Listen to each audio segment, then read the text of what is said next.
Based on the Tolstoy novel, Anna Karenina is the story of a woman uninspired by her marriage and her life. Have you known Count Vronsky long?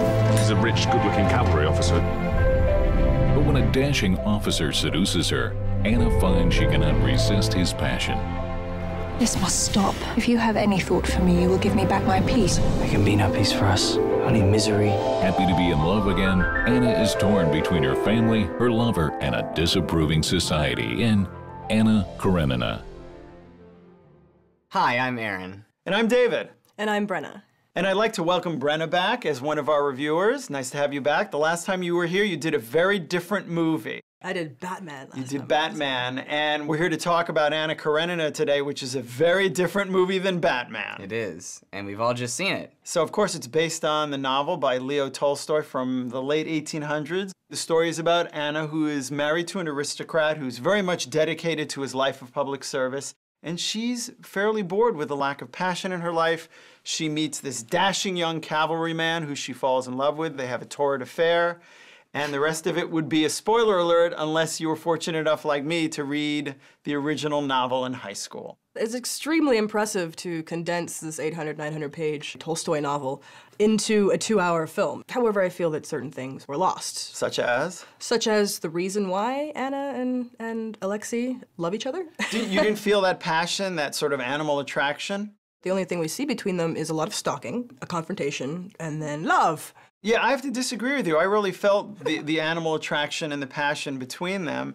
I bought that. The only real issue that I had with the story is what's also in the novel, and that is she's on her deathbed. She looks like she's gonna die. You feel like this is the end of the movie, and then what happens in the next scene? She's back in a corset. She's back in a corset. She seems to be perfectly fine, and then there's another half hour of the movie, and I emotionally had disconnected at that point. I said, this is it. She's gonna die. Right, but don't you know how the story goes? Yes, I do. So then why did you expect her to die? She doesn't die. Right, but what I'm saying is within the economy of storytelling in this movie, they should have just taken that out and continued with her tragic trajectory towards her inevitable end that happens. Yeah, but it's part of the novel, and I think it's really important, actually, because I didn't know if she was going to die or not. And when she didn't, I thought it was even worse for her. I mean, it made her situation emotionally much worse because she was ready to die. She was ready to be like, oh, I screwed up. Right. You know, Forgive me. This is it. I'm out of here. And then when she didn't actually die, she had to live with the guilt of trying to die to escape all these problems, Right. A.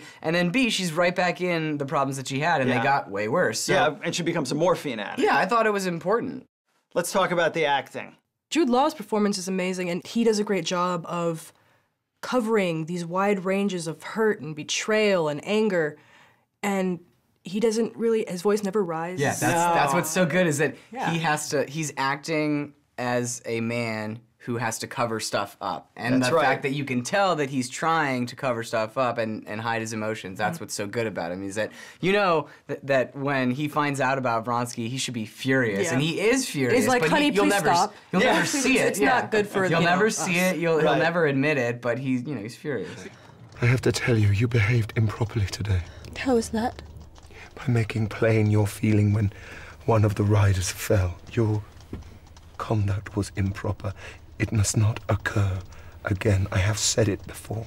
Keira Knightley as Amazing. Anna is really good. The framing of Anna, I guess the way she played it to me, you know, she's pretty nuts halfway through the movie. I got passionate. I got nuts actually near the insane, end. not Okay. actually insane, but Okay. she makes some dumb decisions, and she doesn't really justify them other than because she wants to or She's because childish. she can. She's very childish, yeah.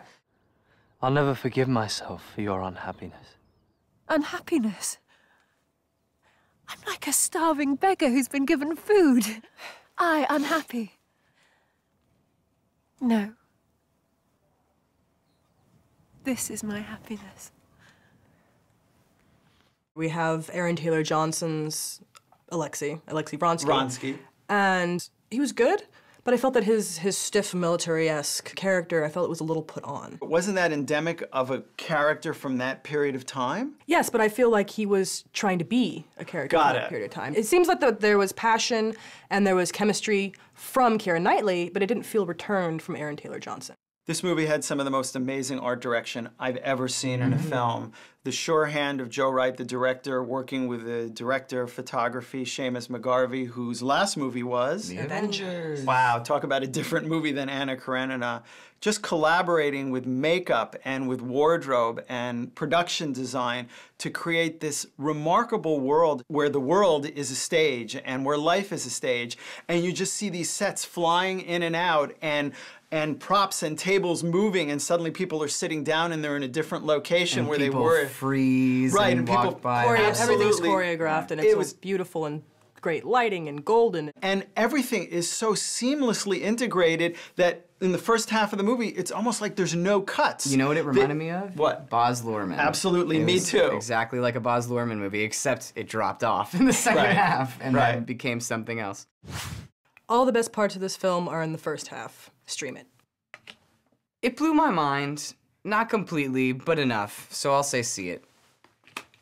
The film has two endings to it, which kind of bumped for me, but the majesty of the production makes it worthy of a trip to the theater. Definitely a see it. Hear, hear. Cheers. Nastrovia. Nastrovia. Russian cheers. I'm talking about love, and you're talking about your appetite. Easily confused. And then when she wouldn't die, or you know, whatever. You just won't die. Why won't you die? Why won't you die? Okay.